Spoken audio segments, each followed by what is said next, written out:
শুভ দুপুর। আজকে দুপুর দিয়ে আমি আমার ভিডিও শুরু করছি। আশা করি ভিডিওটা না টাইনে পুরোটাই দেখবেন। এখন আমি যাইতেছি ছাদে কাপড় চোপড় মেলতে। ছাদে মোর একদম যাইতে ইচ্ছা করে না। তার কারণ হইল নগর ছাদে একসে দড়ি টানাই না। এত দড়ি পৃথিবীর কোনো ছাদে নাই। দড়ির অত্যাচারে আমি ছাদে আইতে ভয় পাই। যাই হোক,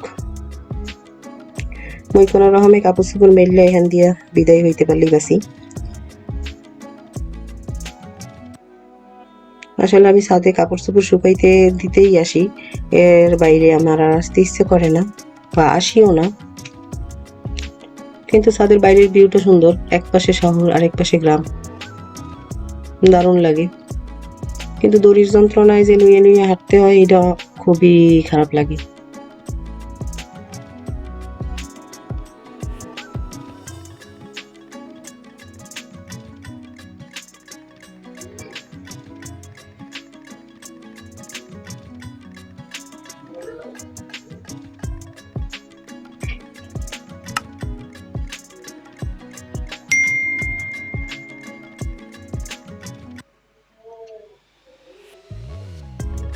ছাদে ওঠার ভয়তে আমি ছাদের একদম কিনারের দড়িতে জামা কাপড় দেই, যাতে করে আমার মনে করেন আর ছাদের মাঝখানে যাইতে হয় না দড়ির নিচ দিয়া। এই জন্য কিনারে জামা কাপড় দিই, যেন জামা কাপড় শুকাইলে এই দরজার সামনে দাঁড়াই একদম টাইনে টুনে নিয়ে আবার নিচে দৌড় দিতে পারি।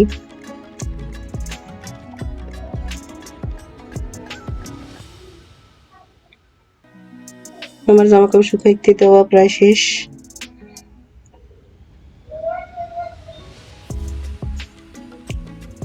এখন মুই চলে আসছি ঘরে। ঘরের ভিতরে এসে দেখি আমার ছেলে শুয়ে শুয়ে মোবাইল দেখতেছে। এর মোবাইল দেখা ছাড়া কোনো কাজ নেই, সারাদিন মোবাইল দেখে। কারণ এখন ডিসেম্বর মাস তো, স্কুল একদম বন্ধ, পড়াশোনা নাই। স্কুল আবার শুরু হইলে তখন মোবাইল দেখা একটু কমে যাবে। কিন্তু এখানে কমলা এনে রাখছে, তো ভাবলাম একটা কমলা ওরে দিয়ে আসি।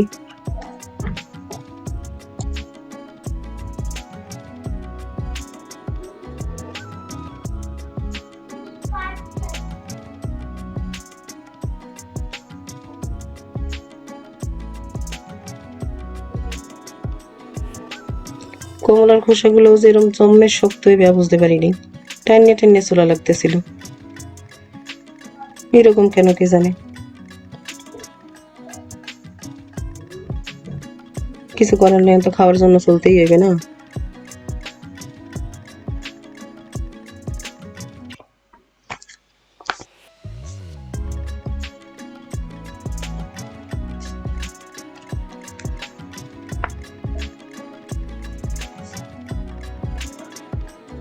তামসা দেখেন মোর পোলার এখনো মোবাইল দেখতে আছে।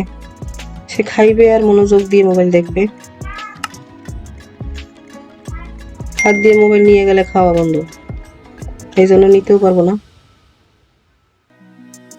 থাক, তুই মোবাইল দেখ আর খা। ঘরে যাইতে লই দেখি আমার মায়ে জামা কাপড় মেলতে ছাদে যাইতে আছে। কইলাম যে দাও আমি মেলে দিয়ে আসি। কয় না, তোর যাওয়া লাগবে না, আমি নিজেই যাইতে আসি। তো কইলাম যে দেও দেও দেও, আমি যাই। কিছুতেই শুনবে না। তোর ছাদে যাইতে হবে না, তোর ছাদে যাইতে কষ্ট হয়, আমিই যাই। এই না হইলে মা। তো মার পিছে পিছে আমি তারপরও ছাদে উঠে এলাম, কিন্তু ছাদের মাঝখানে যাইতেছি না, একদম দাঁড়াই আছি কাছেই। আমার মা জামা কাপড় মেলতে আছে আর আমার পরামর্শ দিতে আছে, বুদ্ধি দিতে আছে, অনেক উপদেশ দিতে আছে। আমি মনোযোগ দিয়ে দাঁড়িয়ে দাঁড়িয়ে শুনতেছি আর ভিডিও করতেছি। মা উপদেশ দিলে ভালোই লাগে, নিজের অনেক বাচ্চা বাচ্চা ছোট্ট ছোট্ট মনে হয়, মানে ছোটকালের কথা মনে পড়ে যায়।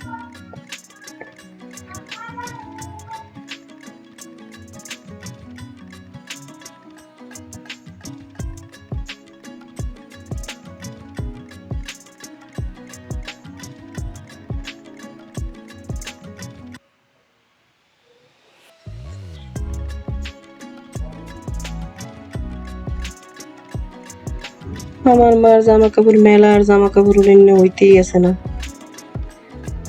যাক, শেষ পর্যন্ত শেষ হইল। মা আর জিতে দুঃখে সুখের কথা কইতে কইতে ছাদ থেকে নেমে যাইতেছি।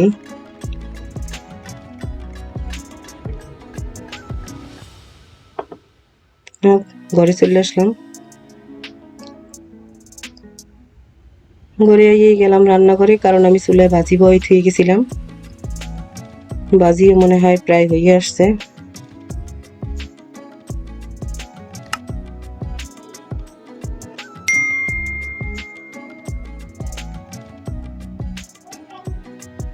ঢাকনা উঠিয়ে দেখলাম, দূরে লাড়াচাড়াও দিলাম, দেখি যে না, ভাজি আর একটু হইবে।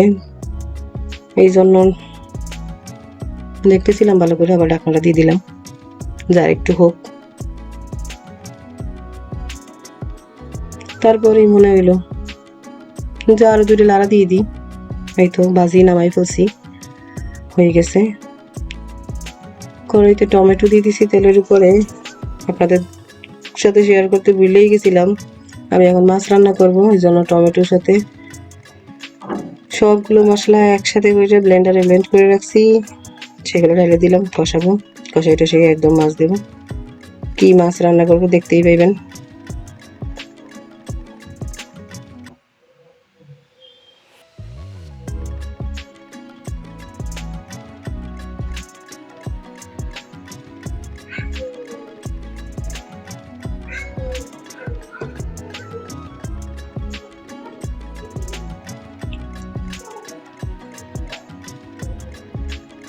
টমেটোর মধ্যে সব মশলাগুলো ঢেলে দিয়ে তারপরে একটু লবণ দিয়া নাড়াচাড়া করতেছি। লবণ হলুদ সব কিছু দিয়ে দিছিলাম। একটু ফুটতে শুরু করছে, কারণ আমি এটা ঝোল ঝোল রাখবো না বেশি। মাছগুলো দিছি। ও আপনারা তো বলতেই পারবেন না যে আমি কি মাছ রান্না করতেছি। আসলে মাছগুলো আমি ভাইজে বলাইছি দেখানোর আগে। এগুলো হচ্ছে যে পোয়া মাছ, যেগুলারে পোয়া মাছ বলে, কিন্তু আমাদের বরিশালী ভাষায় বলে যে পোমা মাছ। আর কোথায় কি বলেন বলতে পারবো না। তো দেখতে থাকেন আমার মাছ রান্না।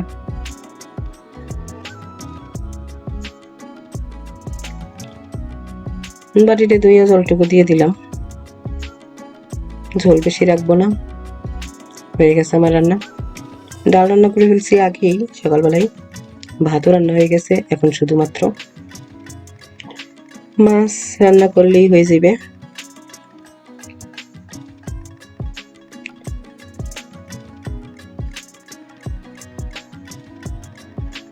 এই তো দেখেন কি সুন্দর মাছ রান্না হয়ে গেছে।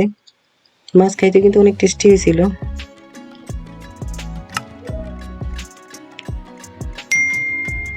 নামানোর আগে কয়েকটা ধন্যপাতা যদি না দেই তাইলে কিন্তু খাবারের শীতের দিনের ফ্লেভার আসে না। শীতের দিনের জন্য ধন্যপাতা বেস্ট। এখন ধন্যপাতা দিয়ে মাছটা নামাই ফেলবো।